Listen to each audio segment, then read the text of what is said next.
The city skyline glittered, a testament to ambition and success. But for Alexander Reed, it all felt hollow. Just 5 years ago, he was on top of the world. His tech empire was booming, and he had just married the love of his life, Clara. She was his anchor, a brilliant artist who saw the man behind the billions. But his obsession with work, the endless meetings, and the relentless pursuit of more created a chasm between them. He missed birthdays, anniversaries, and eventually, he missed the moment she decided she couldn't live in his shadow any longer. The divorce was quiet, amicable, but it shattered him.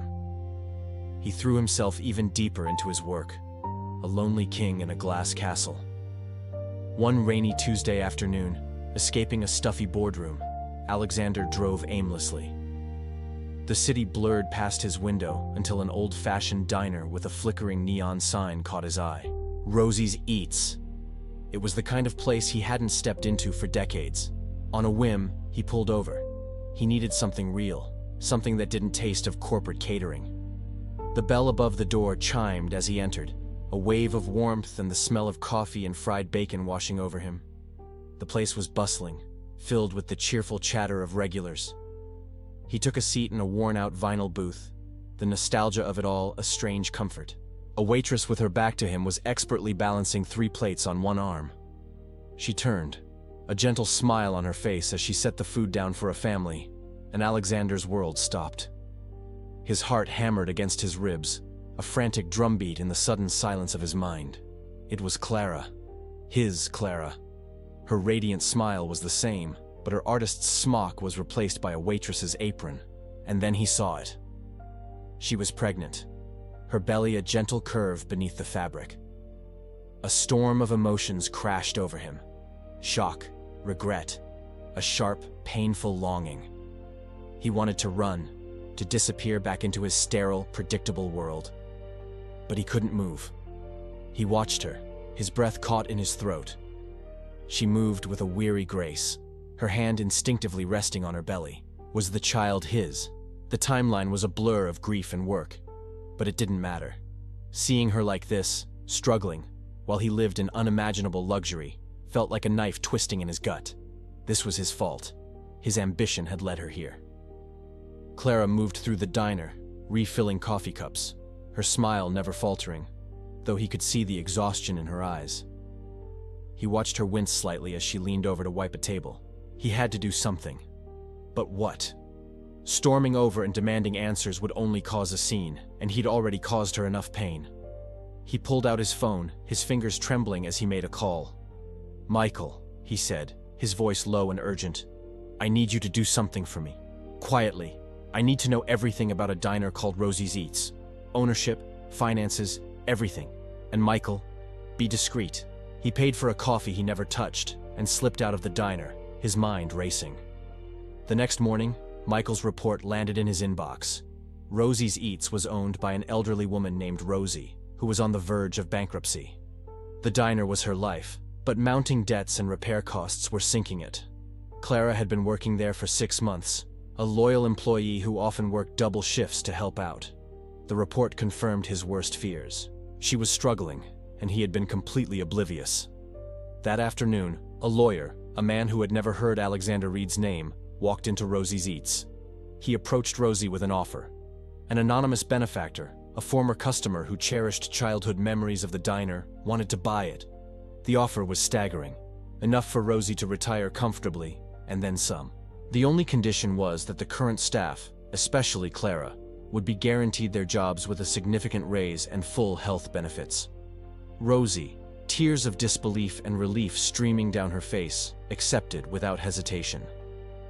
A week later, Alexander sat in his car across the street, watching. A construction crew was already at work, not tearing the diner down, but restoring it. A new, brighter neon sign was being installed. The kitchen was being refitted with state-of-the-art equipment, and the entire interior was getting a beautiful, loving facelift. He saw Clara arrive for her shift, her steps lighter than before. She paused, looking at the renovations with a bewildered, happy smile. He drove away before she could see him, a feeling of peace settling over him for the first time in years. This wasn't about winning her back. It was about making things right. It was about ensuring she and her child had the security he had failed to provide. He couldn't erase his past mistakes, but he could build a better future, even from a distance. 3 months passed. The diner, now renamed Clara's Place at Rosie's insistence, was thriving.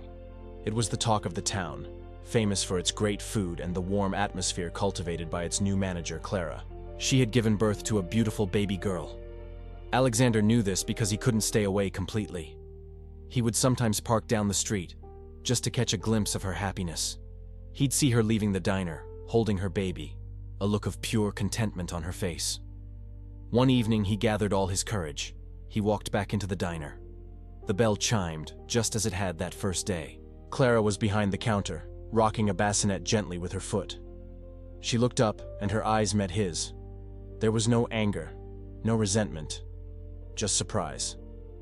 A small, cautious smile touched her lips. "Alexander," she said, her voice soft. "Clara," he replied, his own voice thick with emotion. "The place looks amazing." "An angel bought it," she said, her eyes twinkling. "A very mysterious, very generous angel." She looked at him, a knowing look in her eyes. She knew. She had to have known. He just smiled. Can I see her?" he asked, nodding towards the bassinet. Clara's smile widened. She lifted the sleeping baby into her arms and walked around the counter. "Alexander," she said softly, "I'd like you to meet Lily."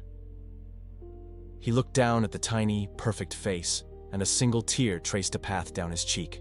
He reached out a trembling hand, gently stroking the baby's soft hair. In that moment, standing in the warmth of the diner he had saved, looking at the woman he had never stopped loving and the child who was a new beginning, Alexander Reed understood. True wealth wasn't in skyscrapers or stock prices. It was here. It was family. It was love. And for the first time in a very long time, the billionaire felt truly rich. Thank you so much for watching. If this story touched your heart, please give it a thumbs up, and don't forget to subscribe for more content that we hope will brighten your day. See you next time.